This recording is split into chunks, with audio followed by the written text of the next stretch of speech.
Assalamualaikum warahmatullahi wabarakatuh. Pada kesempatan kali ini, kami dari kelompok 8 akan menjelaskan mengenai pemahaman disiplin teknik industri dan profesinya. Berikut adalah materi yang akan kami sampaikan pada kesempatan kali ini. Dan pertama, saya akan memperkenalkan teman-teman saya. Ada Yasser, Dara, saya sendiri, Salman, Ega, dan Farhan ada. Saya akan membahas terkait sejarah keilmuan di teknik industri. Tapi sebelum itu, kita harus lebih tahu apa definisi dari teknik industri ini sendiri. Teknik industri adalah salah satu cabang teknik yang concern terkait dengan desain, improvement, instalasi, dan juga sistemnya terintegrasi dengan people, material, information, equipment, dan juga energi. Dan kita harus tahu mengapa teknik industri ini bisa lahir, atau apa sih yang melatar belakangi dengan adanya teknik industri ini sendiri. Teknik industri tidak dapat dilepaskan kaitannya dengan revolusi industri di Inggris pada dekade akhir abad 18, khususnya pada periode tahun 1769 sampai 1800, di mana pada saat itu dengan diketemukannya mesin uap oleh James Watt, mulailah terjadinya perubahan yang sangat fundamental, di mana bidang produksi, yaitu sistem produksi yang awalnya bersifat industri rumah tangga, beralih menjadi sistem industri fabrikasi atau factory system. Akibatnya, perubahan ini terjadilah substitusi tenaga manusia secara signifikan oleh mesin yang secara cepat meningkatkan kapasitas pabrik itu sendiri. Peningkatan ini mengakibatkan perluasan pasar untuk menjual hasil produksi. Seiring dengan perluasan daerah jajahan dan pertumbuhan pesat sektor industri dan terjadinya akumulasi sumber daya. Selanjutnya bisa kita lihat dalam PowerPoint ini terdapat seorang tokoh, yaitu bernama Frederick Winslow Taylor. Siapa sih beliau ini? Beliau merupakan salah satu tokoh penting di perkembangan teknik industri sendiri. Ia mengembangkan ide bernama scientific management, di mana itu menguasai terkait dengan perorganisasian pekerjaan, seleksi dan pelatihan pekerja, dan juga sistem kompensasi. Selanjutnya adalah terkait objek keilmuan teknik industri ini sendiri. Jadi dalam bisa kita lihat ada beberapa tabel, yaitu dengan objek, komponen, keilmuan, dan juga kinerja. Di mana dalam objek sendiri terdapat workstation, manufacturer, company, dan juga industrial system. Dan komponen-komponennya cukup banyak, mulai dari man, machine, material, dan juga labor and facility material. Dan keilmuannya terbagi menjadi beberapa hal. Ada ergonomi, PPC, quality control, dan lain-lain. Dan juga kinerjanya ada yang membahas ROI, quality, productivity, efficiency, dan QCD. Selanjutnya adalah pembahasan mengenai perkembangan keilmuan teknik industri. Koheren dengan sejarahnya, perkembangan keilmuan teknik industri pun berlangsung sampai saat ini. Yang berdasarkan pemahamannya itu dibagi menjadi 5 era. Yang pertama era manajemen ilmiah, manajemen administrasi dan perilaku, sains manajemen, lalu ada era sistematik terintegrasi, dan era global dan informasi yang masih berlangsung sampai sekarang. Penjelasannya mengenai scientific management dicetuskan oleh Winslow Taylor dengan dampak menciptakan standar operasional dan efisiensi dari pabrik. Yang dimana pada tahap kali ini dibagi lagi menjadi 3 bagian. Yang pertama adalah era perintisan yang ditandai dengan penerapan metode ilmiah untuk menyelesaikan masalah dalam sistem kerja. Selanjutnya adalah era tradisional, di mana perbaikan itu dilakukan dengan menggunakan teknik rekayasa metode kerja atau metode engineering. Dan yang terakhir adalah era modernis, di mana untuk meningkatkan efisiensi, era ini tuh mulai memperkenalkan penggunaan matematika, statistik, dan prinsip-prinsip optimasi klasik dalam menyelesaikan masalah pada sistem yang terintegrasi. Selanjutnya adalah administrative management atau manajemen administratif yang dicetuskan oleh Henry Fayol di abad ke-20. Dengan prinsip mengelola organisasi secara menyeluruh, era ini berdampak untuk memberikan tenaga kerja sehingga organisasi itu lebih efisien. Nah, selanjutnya ada era manajemen sains di pertengahan abad ke-20 di mana em, adanya penggunaan metode kuantitatif dan komputer untuk menganalisis optimasi keputusan manajemen yang dampaknya sistem informasi manajemen dan pendekatan berbasis data itu lebih berkembang di era ini. Selanjutnya adalah era integrated approach dari tahun 1970-an sampai 1990-an.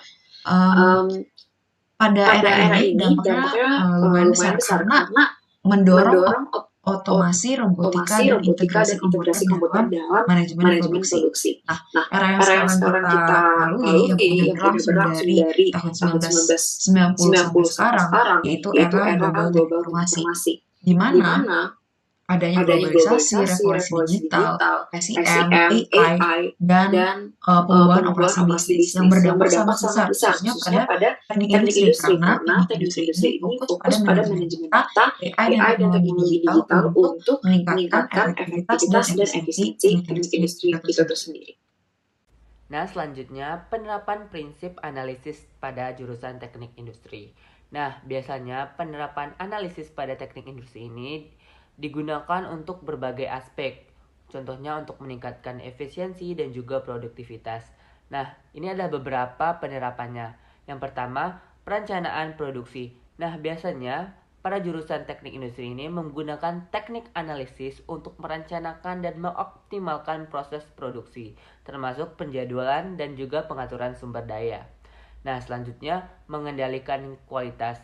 Nah, mereka juga menerapkan beberapa metode statistik untuk memonitor dan mengendalikan kualitas produk sehingga mengurangi cacat dan juga meningkatkan kepuasan para pelanggan. Nah, yang ketiga yaitu rekayasa sistem. Nah, mereka juga merancang sistem yang efisien seperti alur kerja dan tata letak pabrik untuk meningkatkan waktu dan biaya produksi. Yang keempat, analisis biaya. Nah, biasanya pada jurusan teknik industri ini menggunakan teknik analisis biaya untuk mengidentifikasi area penghematan dan juga memaksimalkan profitabilitas. Nah, selanjutnya, manajemen rantai pasok. Mereka juga mengoptimalkan aliran barang dan informasi dalam rantai pasokan untuk melihat apakah barang atau stok di gudang itu cukup dan juga mengurangi lead time. Nah, yang terakhir yaitu meningkatkan keberlanjutan. Mereka juga menerapkan prinsip Learn dan Six Sigma untuk mengidentifikasi dan menghilangkan pemborosan serta meningkatkan proses keberlanjutan. Nah, dengan menerapkan prinsip-prinsip ini, perusahaan dapat meningkatkan efisiensi, mengurangi biaya, dan juga meningkatkan kualitas produksi. Penerapan sintesis. Jadi, berbeda dengan analisis yang berfokus pada menguraikan suatu masalah yang rumit menjadi komponen-komponen kecil yang lebih mudah dipahami, sintesis adalah kemampuan untuk mengidentifikasi keseluruhan yang merupakan bagian dari sistem, serta menjelaskan perilaku atau sifat secara keseluruhan. Karena pada tahap ini kita kembali melihat sistem secara keseluruhan, bukan lagi komponennya satu persatu, akan ditemukan berbagai alternatif solusi, dan alternatif solusi ini tuh akan dipertimbangkan dan dipilih lagi mana yang layak dan mana yang tidak sesuai dengan prinsip teknik industri yaitu efektif dan efisien. Solusi yang dinilai layak akan masuk ke tahap selanjutnya yaitu tahap desain atau pemodelan yang bertujuan untuk membuktikan apakah alternatif solusi tersebut itu dapat digunakan atau tidak dalam kenyataannya. Ya, lanjut ke prinsip penerapan desain. Nah, pada tahap desain, alternatif solusi yang dinilai layak akan didesain lebih lanjut untuk kembali memahami komponen apa di dalam solusi tersebut yang memberikan hasil positif dan mana yang tidak. Oleh karena itu, tahap desain ini tuh seperti membuat prototipe atau versi kecil dari penerapan solusi di dunia nyata. Contohnya itu dengan membuat sketsa, diagram, 3D printing, storyboard, CAD, miniatur, dan lain-lain. Nah, setelah dibuat, maka akan dilakukan percobaan dengan prototipe tersebut, di mana kita tuh dapat memperoleh umpan balik dari alternatif solusi yang ditawarkan. Akan muncul beberapa pertanyaan gitu, apakah solusi yang ditawarkan tuh benar-benar mampu menyelesaikan permasalahan yang ada, dan apakah solusi mampu meningkatkan keadaan menjadi lebih baik gitu. Jika hasilnya positif, solusi dapat diterapkan dan berpotensi tinggi untuk bisa menyelesaikan masalah yang sebenarnya. Untuk selanjutnya ialah keprofesian teknik industri. Yang pertama ada quality engineer yang memiliki tugas utama untuk memantau, menguji, dan melaporkan kualitas produk di berbagai industri seperti manufaktur dan otomotif. Mereka memastikan kepatuhan terhadap standar, mengidentifikasi masalah, merekomendasikan solusi, dan membuat dokumentasi kualitas. Lalu ada production engineer. Ia bertugas untuk mengawasi dan meningkatkan produksi di pabrik, mendukung tim teknik, menyusun protokol keselamatan, melaporkan masalah kepada manajer, dan mengembangkan strategi untuk meningkatkan efisiensi dan keuntungan. Lalu ada supply chain management yang memiliki tugas utama untuk mengembangkan dan memantau strategi rantai pasokan perusahaan, meningkatkan produktivitas dan efisiensi, serta mengurangi biaya sambil memastikan kualitas bahan yang tinggi. Lalu ada environmental health and safety engineer yang memiliki tugas utama untuk menciptakan dan menegakkan budaya keselamatan dalam organisasi serta memastikan kepatuhan terhadap semua peraturan lingkungan, kesehatan, dan keselamatan. Lalu ada data scientist. Data scientist ini bertujuan memiliki tugas utama untuk mengumpulkan, membersihkan, dan memvalidasi data untuk menemukan pola dan peluang tersembunyi yang dapat meningkatkan produk atau layanan perusahaan. Lalu ada operation consultant. Ia bertanggung jawab untuk meningkatkan efisiensi dan profitabilitas bisnis. Mereka juga melakukan audit operasional untuk menyarankan cara untuk meningkatkan rantai nilai termasuk logistik rantai pasokan, layanan pelanggan, dan pemasaran.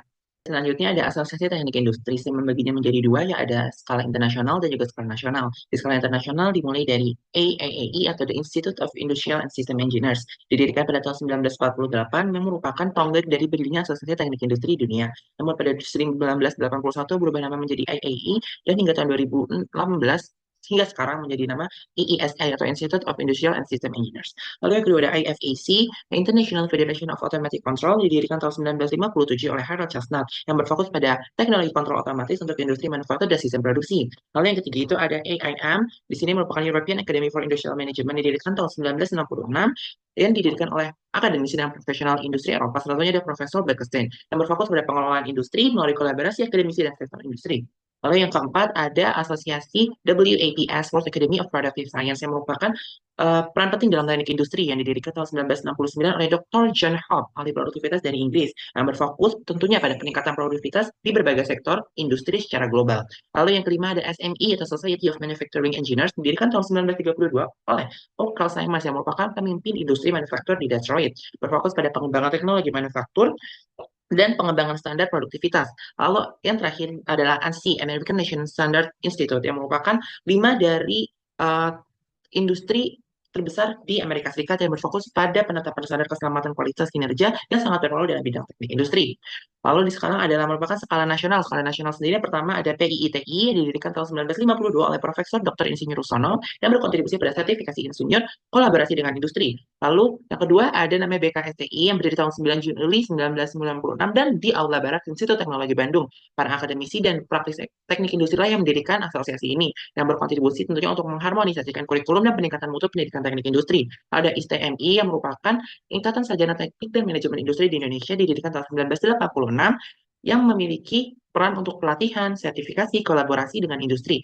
Yang terakhir ada namanya Perhimpunan Ergonomi Indonesia, didirikan tahun 1987 dan kembali lagi berdiri di Institut Teknologi Bandung yang berkontribusi untuk memberikan pendidikan, penelitian, dan konsultasi mengenai aplikasi ergonomi untuk meningkatkan produktivitas dan kualitas kehidupan di workspace atau workplace. Sekian dari kelompok kami. Terima kasih.